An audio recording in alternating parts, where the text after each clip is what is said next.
बिनि नोजोरा आंनि गोसोखौ खावनानै लांबाय बिबार बायदि बिनि महरा आंनि गोसोखौ बोनानै लांबाय अनसुलि बिनि नोजोरा आंनि गोसोखौ खावनानै लांबाय बिबार बायदि।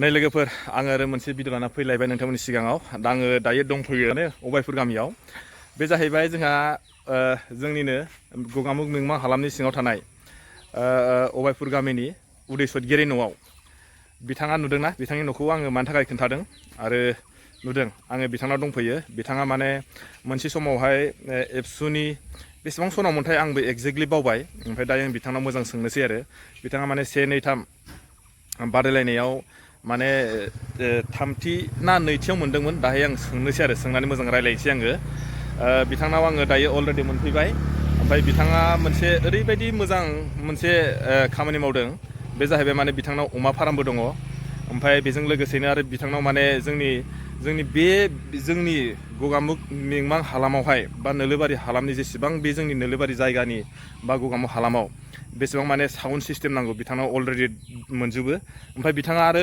बारा गोबाव जायाखै बिथाङा आरो माने मोनसे स्टुडिअ माने गावनि न'आवनो खुलिनानै दोनदों आरो सोरबाफ्रा जुदि मेथाइनि माबा खालामनाय मा होनो बिदिखौहाय मेथाइ जुदि डाबिं साबिं होनाय बा मेथाइ खननायनि बा इदि खालामनाय बा जुदि अडिअ'नि खालामनांगौ दङब्ला सोरबाफ्रा बिथांनाव फैनानै खालामफैनो हागोन बेखौबो आं दायो खोन्थागोन दे नोंथांमोननो ओमफ्राय नै बिथांनि न'खौ आङो फार्स्ट टाइम खोन्थाग्रोनोसै बिथाङा माने प्लास बिजनेसबो प्लास आरो ओरैजाय स्टुडिअ'निबो प्लास आरो ओरैजाय फार्मनिबो ओमफ्राय दा बिथांनि न'खौ माबायदि मोजां लुदों बिजनेसनि मावनानैनो आरो ओमफ्राय आं दहायनो खोन्थादोंमोन ना बिथाङा मोनसे समावहाय 1, 2, 3 बादायनायाव बिथाङा माने सेथि ना नैथि बान्था मोनदों होननानै आं बुंदोंमोन ना बेखौबो एक्जेक्टलि आं बावबाय बिथांजों रायलायनानै दायो आं खोन्थानोसै थौदो बिदिबा लोगोफोर ना आरो थांफाबाय थादोलाय बिथांनि न' सिङाव हाबनोसै ओमफ्राय नै बिथांनि मावनफ्रा दं होनदोंना बेखौबो मोजां खोन्थाग्रोनोसै आं नै दंखाजोबो माने बिथांनाव सावना नुदों जाम जानासो दङ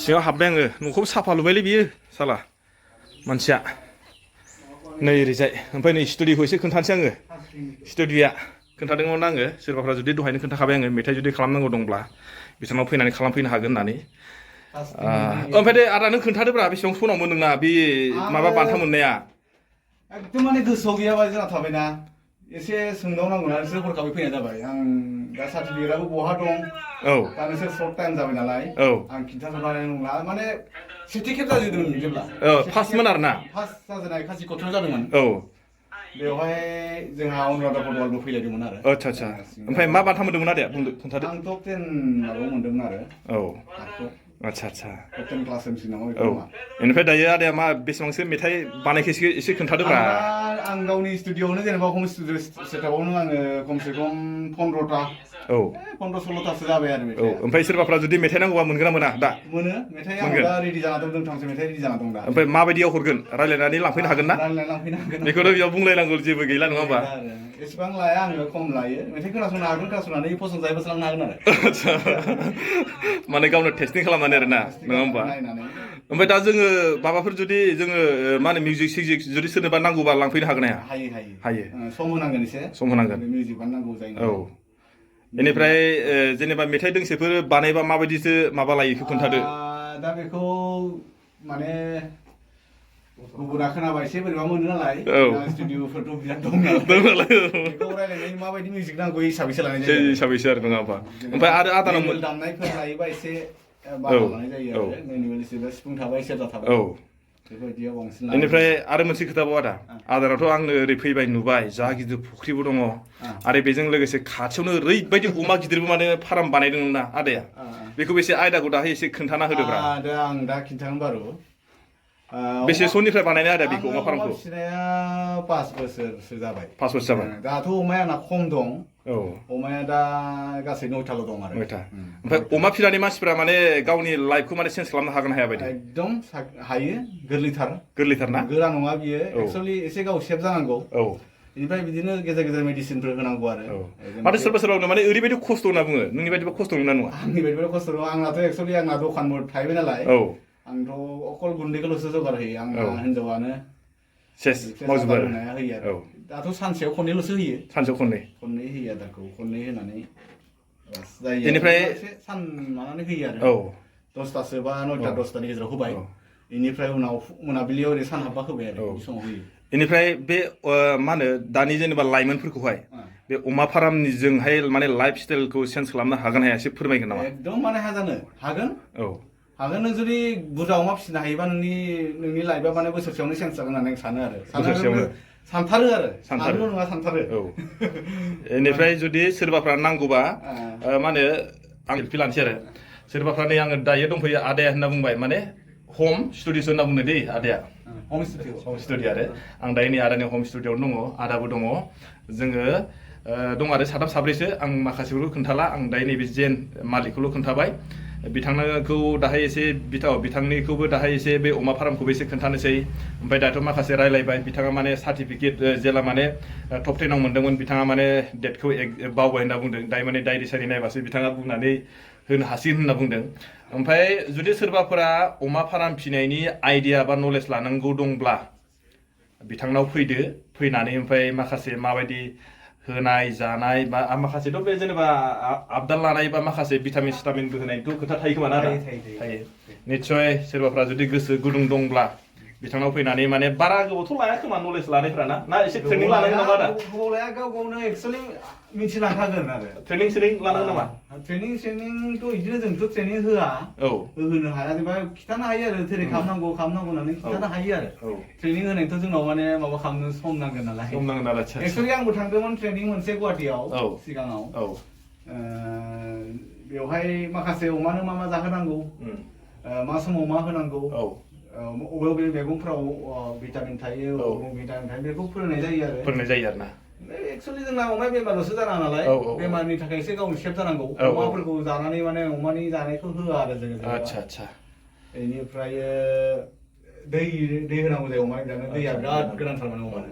दै मोनैनि थाखायनो माखासे अमाफ्रा माने दुरबल जाना थायो आरो। आच्छा। माने दैयानो मेन आरो।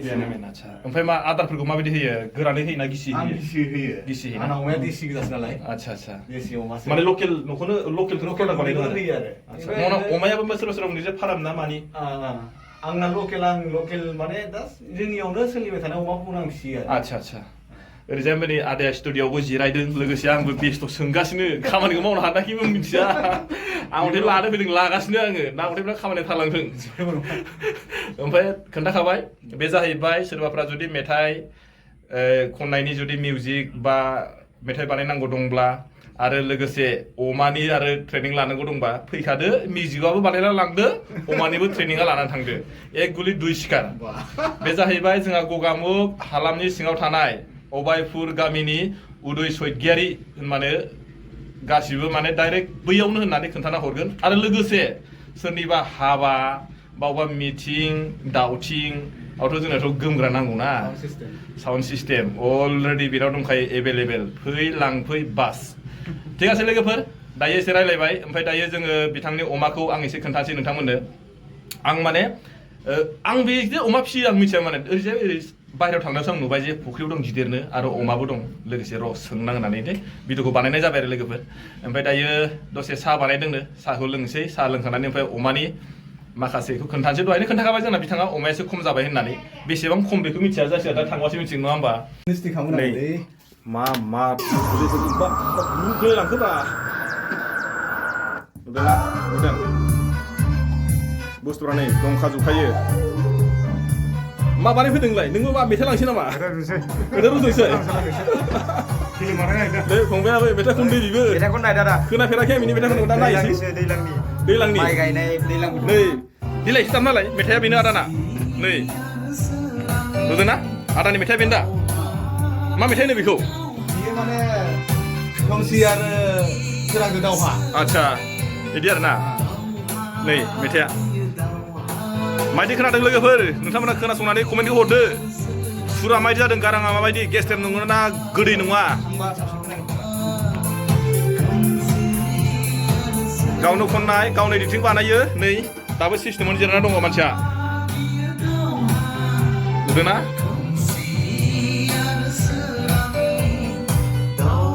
एबारो माखासे सिंनिखौ खोन्थाबाय एबार बाहेरायावबो दंबाय ना माखासे खोन्थानो होननाया एबार बेखौ खोन्थानोसै आं नै फैलायबाय बाहेरायावबो ओरैजाय नै सासेया होहैबाय नामालै बेलाय अमायाव सिङावलाय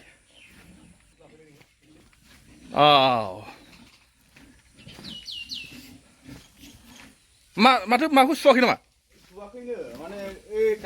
आदसा आदसा अ बिदि आरोना दायो माबेसो दंबायो दा इयाव 9था दं बाहेरायाव मासे दं बाहेरायाव मासे अ बिमा आदसा माने सिगाङावथ' गोबाङानो लायोमोन बुरजा दंमोन आरो दा फाननाय जाबाय माने माखासे आदसा दा बेखिनिया दं आरो बेखिनि आरोना आदसा अमाया माथो सेस्ताफ्रा साइस्थ'फ्रा गाज्रि नङाथ' सेहेराफ्रा नुदोंना नै ओरैबायदि मोजां प्रडाक्ट बानायो माने बेयो मोजां बिजनेसलै बेफोरो ओरैनो खै मासाव फाननो हायो ओरैनो 8 मास बोसोरसे गाहाम दोनो आङो बोसोरसे गाहाम ना अमाखौ एसे खाथियाव मोजां देखायनोसै आरो बोसोरसे बारा गैथ'आनो आरो माने फानहरजोब्बाय दा एसे खम जानानै दं आङो 5 बोसोर जाबाय 5 बोसोरनिफ्राय मावबाय दं आरो आं ओरैनो बेसेसो अमा लाखियो जेनेबा आं 30ता 25 30 बिदिनो मालाबा 40बो जाहैयो बेसेसो थानानै फानो आं ओरैनो 8 मास बा बोसोरसे बिथाङा फानो आरो बेसेसो केजि जायो नोङो बोसोरसे फिसिबा 30,000 30,000सो मोननाय जाहैयो आरो बेनि खमबो जानो हागौ बा बाराबो जानो हागौ खुनु थिग गैया माने खायफा अमाया देराबो नालाय अमानि क्वालिटिखौ एसे देखायगोन खोन्थागोन नामा ओरैनो अमानि क्वालिटिया बे आंना बे देसि अमा देसि लकेल जा मानसिफ्रा फिसियो बेनो आरो अमाया आं माने सालानि नङा आरो ना सालानि नङा आंनि अमाया बिदि आरो बैसोर दा बुन्दाना बुन्दिना लगायबाथाय बेयो लगाय बुन्दिबो दं बुन्दाबो दं खासिबो दं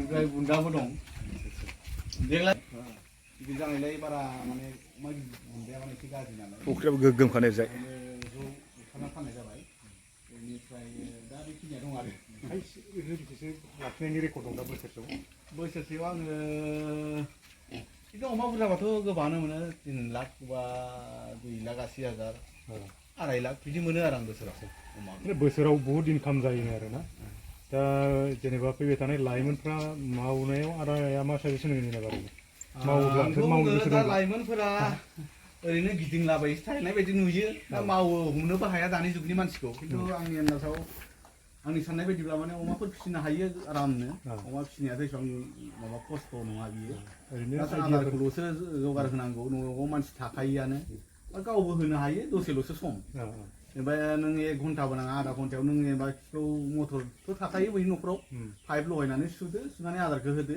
नों अबाव थांदो अमाया सोर आदार जायाखै जादों नायदो एसे ना होमबा इजि आरो आदार जायाखै माने बिदिनो आजिखालिथ' बिराद मेडिसिन मोनो अमा जाहाथे बेमारा दा हाबथों बिनि थाखाय नों एडभान्स माबा मोनसे माने आजिखालि डक्टरफोरनाव बिबानो मोनो खिन्थालायनांगौ दरखारानो गैया आं अमाखौ फिसिदों आंनो माबा मोनसे मेडिसिन जाहाथे आंनाव बेमार जाहाथे होननानै मेडिसिन मोनखायो आरो आजिखालि आदाखौ नुदों दा अमायाथ' ओरैजाय फिबाय नालाय ओरै फुख्रिबो बिराद गिदिर जानाय आदारफोरखौ होनाङा मानसि जानाय आदारखौ माखौ होनाङा आरो खालायफोरखौ माने खायफा अमाखौ मोजां होनब्लाबो माने बिसास खालामनाङा आरो खायफायाथ' बेफारिफ्राथ' मोजां नाजाखायोआनो खिन्थु बेयाव माबा मोनसे जाना थाखायोमोन अमाफ्रा बिराद माबानायावनो बेमारा बिसिना माने ओरैबायदि सप्ता खनसे बा 10 दिन सिगां जाना थायो खिन्थु अमाया बेमारखौ देखाया जेब्ला अभार जायो होनबासो अमाया बेमारखौ देखायो आरो बेयावनो जों माने मालाबा अमा मोजांसो होजायो होननानै होनाङा आरो अमानि माबाखौनो ओंखाम जानाय जेनेबा न'आव जाफैदोंबा खालायखौ होथारनाङा आरो बेनो आरो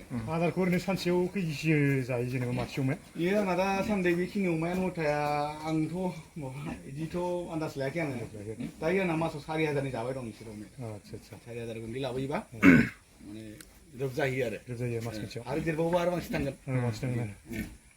दा बिसोर फानजानाय जागोन ना जायाखै जेनेबा बे फाननाय जाथ'वाखै आंथ' दा 3 मास थाबावनानै फानगोन आरो 3 माससो बा नैबे अमाखौ मोनसिगोन आरो ना सोरबा नांगौबा लांफैनो हागोन सोरबा जुदि पार्टि दंबा सोरनावबा हाबाफोर दंबा न'आव जानाय बिराद दं नालाय दा बिराद सोंफैलागासिनो दं ओमफ्राय आरो ओरैनो फिसाफोर माबायाखै नामा प्रडाक्ट खालामो नामा फिसाना बे न'निनो प्रडाक्ट गोजा न'नि गोजा न'निखौनो लाखियो माने अमा फिसाथ' बायनो हाया बिराद दाम बाहेरनिफ्राय लाखियो आरो ना बेनिफ्राय जुदि प्रडाक्टआ गाव न'आव जायोबा बेखौ लाखिनानै आराम माने जागायजेननो हायो आरो जेनेबा 8टा 9टा बा 6टा 7टासो जाखायो नालाय बेखौ फिसिग्रोदो बिनि उनाव बिनिफ्राय ओंखारलांबाय आरो मोजां आइडिया माबा गैयाबा आरो जेनेबा फैसा थाखा गैयाबा फैसा थायोबाथ' नों बायनानै फिसिनो हायो बायबाथ' बहुत खरसा दङ अमा फिसायाथ' दानि अमा फिसायाथ' 4,000 5,000 लायो